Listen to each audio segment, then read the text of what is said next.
آج کی اس ویڈیو میں آپ کو منگولوں کو دھول چٹانے والی تاریخ کی مشہور ترین جنگ عین جالوت کے بارے میں بتاؤں گا۔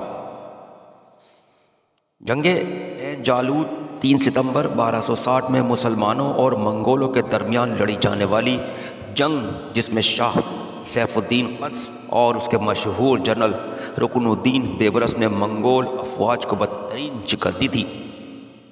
میں ہوں محمد ناصر اور آپ دیکھ رہے ہیں چینل گلدستہ معلومات۔ ویڈیو شروع کرنے سے پہلے میری آپ سے درخواست ہے، چینل گلدستہ معلومات کو سبسکرائب کریں اور بیل آئیکن کو ضرور دبائیں۔ یہ جنگ فلسطین کے مقام عین جالوت پر لڑی گئی، اس لیے اسی نام سے جانی گئی۔ اس فتح کے نتیجے میں مصر، شام اور یورپ منگولوں کی تباہ کاریوں سے بچ گئے۔ 7ویں صدی ہجری میں تاتاریوں نے مسلمانوں کی سرزمین پر عظیم جارحیت کا ارتکاب کیا اور نتیجتاً مسلمانوں کا خلیفہ مستحسن بالا ہلاک ہو گیا اور دارالحکومت بغداد سمیت مسلمانوں کی 3/4 سرزمین تاتاریوں کے قبضے میں آ گئی۔ بغداد کے بعد خلافت عباسیہ کا ہمیشہ کے لیے خاتمہ ہو گیا، جس کے بعد مسلمانوں کو شکست در شکست کا سامنا کرنا پڑا۔ منگولوں نے سارے عراق پر قبضہ کرنے کے بعد شام کی سرزمین پر کوہرام مچایا اور یہاں ظلم و ستم کا بازار گرم کر کے اس علاقے کے لوگوں نے ہتھیار ڈالنے سے انکار کر دیا تھا، اس لیے انہوں نے یہاں یہ ظلم و ستم کا قہر برپا کیا۔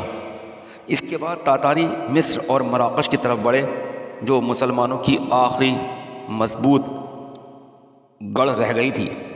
اگر یہ بھی منگولوں کے قبضے میں چلے جاتے تو تمام مسلم عامہ ختم ہو جاتی۔ ہلاکو خان منگو خان کی موت کے بعد اپنے نائب قطبقا کو کمان دے کر خود وطن واپس روانہ ہو گیا۔ منگول کمانڈر قطبقا نے ایک دھمکی بھرا خط امیر مصر کو روانہ کیا۔ اس میں اس نے کچھ اس طرح لکھا: ہم نے زمین کو تاراج کر دیا، بچوں کو یتیم اور لوگوں کو قتل کر دیا، ان کے سرداروں کی عزتوں کو خاک میں ملا دیا۔ کیا تم یہ سمجھتے ہو کہ تم ہم سے بھاگ سکتے ہو؟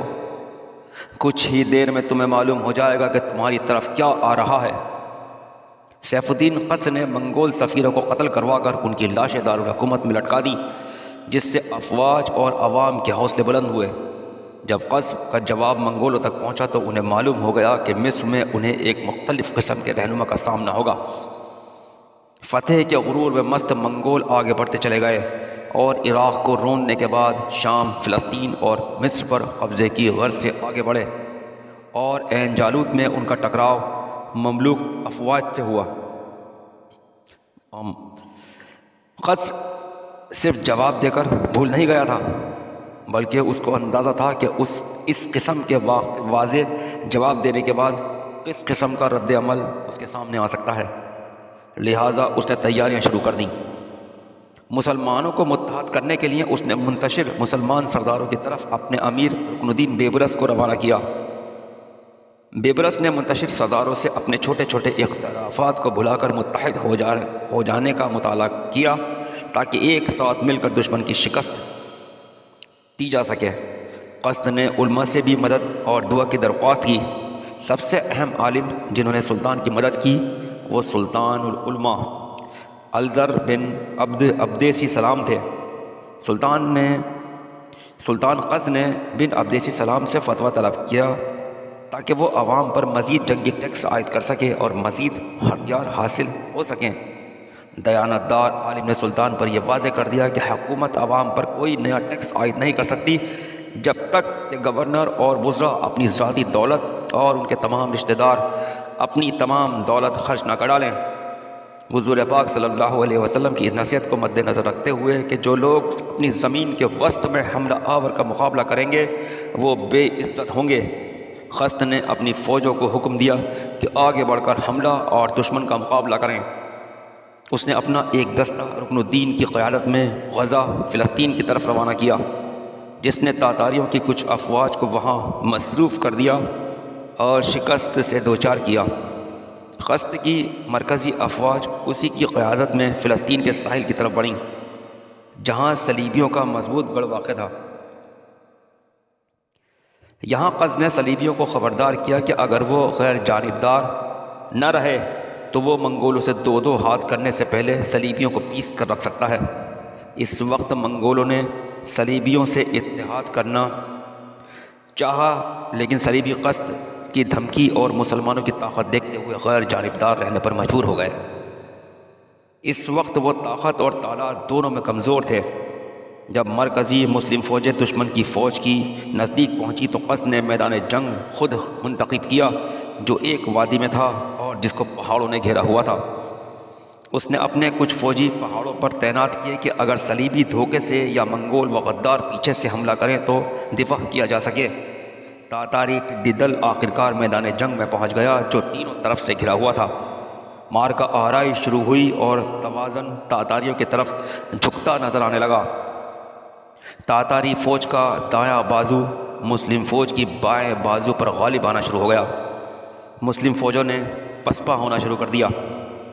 ایسے میں قز ایک چٹان پر چڑھ گیا اور اپنے سر سے حفاظتی خود اتار کر پھینک دیا اور پکار کر اپنی فوج کو لڑنے کی تاکید کی اور تلقین کی کہ اللہ کے دشمنوں سے جنگ میں پیچھے نہیں ہٹیں۔ مایوس ہوتی ہوئی مسلم فوج کے سرداروں نے اپنے رہنما کی طرف دیکھا کہ بغیر خود کے قصد دیوانہ وار دشمنوں پر تلواریں چلا رہا ہے۔ قصد کی جرأت نے مسلم فوج کے سرداروں میں نیا جوش بھر دیا۔ انہوں نے فوراً قصد کی پیروی کی اور مسلم فوج کا حوصلہ بحال ہو گیا۔ کچھ ہی لمحوں میں پاسا مسلم فوج کے حق میں پلٹ گیا۔ تاتاری فوج منتشر ہو گئی اور ان کی ایک قابل ذکر تعداد ہلاک ہو گئی یا گرفتار ہو گئی۔ تاتاری فوج کا سردار خود بخواب مارا گیا اور اس کا بیٹا بھی گرفتار ہوا۔ تاتاری فوج کا کوئی بھی فرد قتل یا گرفتار ہونے سے نہیں بچ سکا، کیونکہ جو تاتاری اس میدان جنگ سے بھاگ گئے وہ شام میں مارے گئے۔ جب اس شاندار فتح کی خبر دمشق اور گرد و نواح میں پہنچی تو مسلمان خوشی سے سرشار ہو گئے۔ انہوں نے تاتاریوں پر حملے شروع کر دیے اور اسی سال منگولوں کو حمص سے بھی بے دخل کر دیا۔ جب تاتاریوں کو اندازہ ہوا کہ ان کی حکومت مشرقی اسلامی سرزمین پر کمزور ہو رہی ہے اور مسلمانوں نے اپنی قوت بحال کر لی ہے تو وہ اپنے وطن کی طرف بھاگے، جس کی وجہ سے مسلمان آسانی سے شام کو کچھ ہی ہفتوں میں آزاد کرانے میں کامیاب ہو گئے۔ قز نے اس کے بعد ان مسلم سرداروں کو جنہوں نے منگولوں کے خلاف جنگ میں مدد کی تھی نوازنا شروع کیا۔